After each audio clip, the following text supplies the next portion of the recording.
Hello, Sagittarians. And why do I want to call you Sagittarians? I think because it's a little bit silly, a little bit gentle, and that's what I'm feeling with you.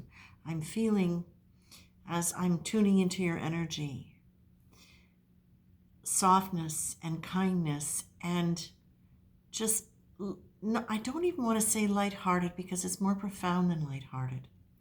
Oh, this is your reading for the week of the starting January 6th, or when you hear this.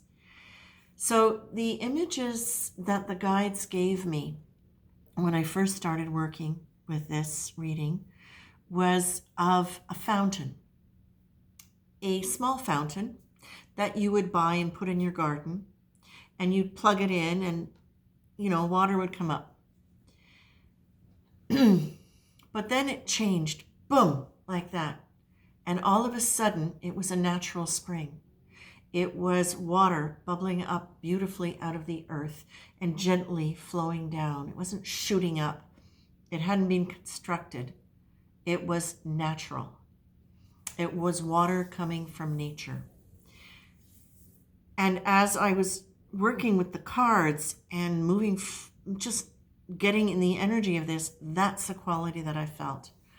I want gentleness. I want softness for you. I want feminine energy. I feel as though it's really time for you guys to get in touch with the goddess energy, that strong delicacy, or that delicate strength, I think is more the way I'm hearing it. It's that ability to really be gentle with yourself, but with other people. But it's more than that. It's getting in touch with that creative energy that is in you, that is contrary to that really fiery do structure part of you that you're so known for. And it feels like this is where you get to start balancing it out. So it's not that you lose all the beautiful aspects of fire. Oh, and there's my water finger is just buzzing. That's never happened before. And on the female side, very interesting. Okay, seriously. This is really about you being able to balance yourself out so that now you have access to that beautiful fiery energy that is very much moving forward, doing, achieving, intellect, the ability to figure and create structures and tools to work with, mental tools, psychological, therapeutic tools, things of that nature. But to have the inspiration coming from something deep within you that's welling up rather than something you're figuring out. It's not that it hasn't already been there with you. Obviously, it has been. But what this is asking or suggesting is that you have far more capability when you start balancing yourself out with the gentleness of that watery energy. For many of you, the watery issues have been an issue because there is a preponderance to really focus on the fire because it's very familiar and it's very easy. But water within the polarity model, going back into, drawing on the Ayurvedic system, water is about your second chakra. It's about your reproductive organs. It's about your immune system, your mucous membranes. It's about attachment and detachment. At a very deep level, it's about fatigue. It's about intuition, creativity, the subconscious. So this is definitely something that the guides, that spirit is saying, you have far more access to. And should you choose to let yourself sink into that and really call that forth up in yourself, you're going to find that you're going to have natural solutions to problems coming up for you. You're going to find yourself more able to set healthy boundaries rather than feeling like you have to set barriers. You're going to find that you're just naturally more able to be positive and to be focusing on the things that you like and seeing more of them, because you're going to be moving into that energy of acceptance and real loving. It's that maternal loving, which I don't have kids, but I have cats. How can you not love a cat deeply? I don't understand. Forgive me, many of you may not, but I relate that to my sense of maternal love, which I would do anything for this creature. So, and have done much for my other creatures. There's that quality. So what's similar? It's that you have the urge to open your heart to somebody or something in a way where you're willing to give, and you're willing to listen, and you're willing to see.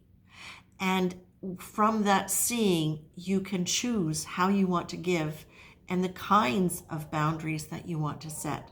And I'm going back to cats again because I have to say, this is a learning process for all of us. I can honestly say there were times with animals in my life where I overgave because I didn't have proper boundaries.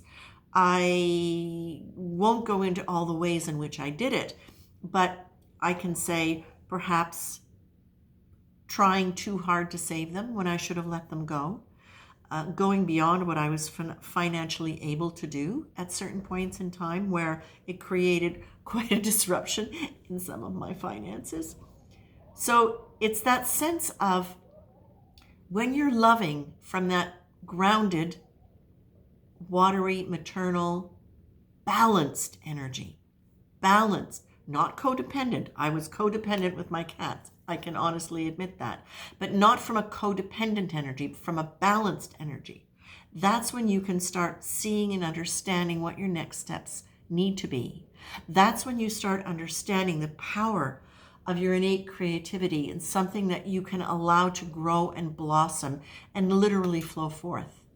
So I'm seeing this very much as a part of your journey right now. And that this is very much a part of you getting to make choices about where you want to go and how you want to move forward with things as you balance this energy out. You're being reminded that what you focus on, you're going to manifest. So I'm going to repeat this card. The mind is not only the tool with which we interpret the world around us. The mind is the great cosmic cookie cutter, which manifests our world according to its shape and the ingredients we put into it.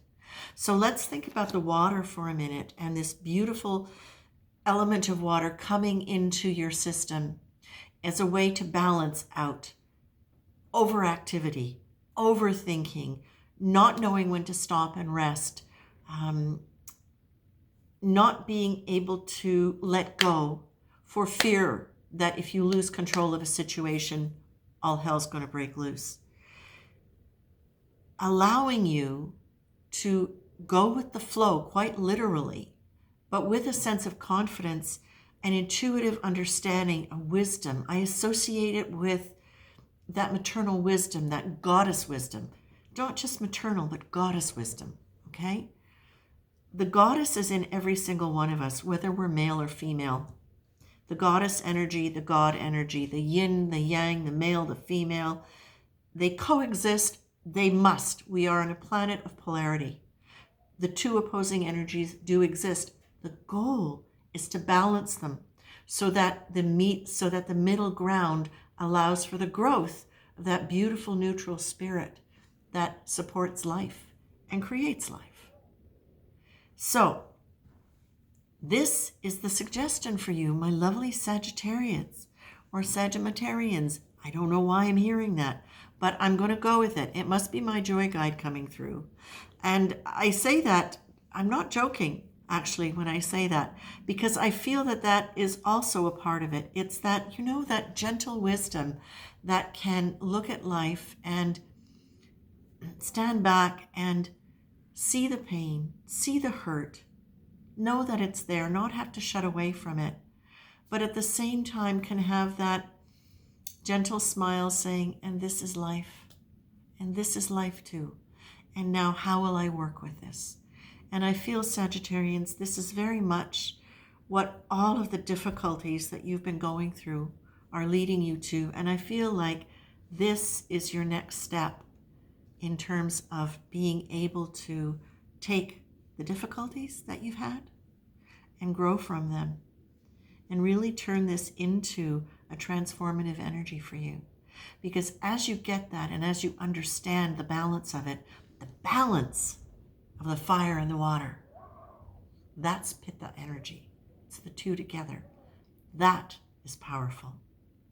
That is more powerful than just fire.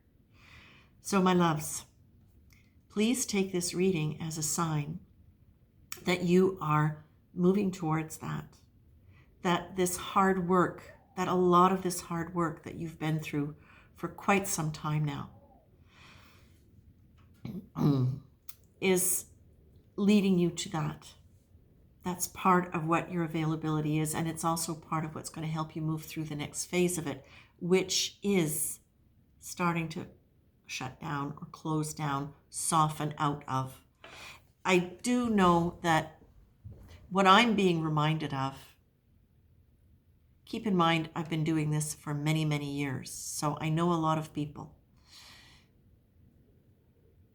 Many of the Sagittarians that I know are service-oriented. And when I say service-oriented, I mean genuinely taking care of people, whether it's within their family life, whether it's volunteer work, or just generosity, or their actual profession.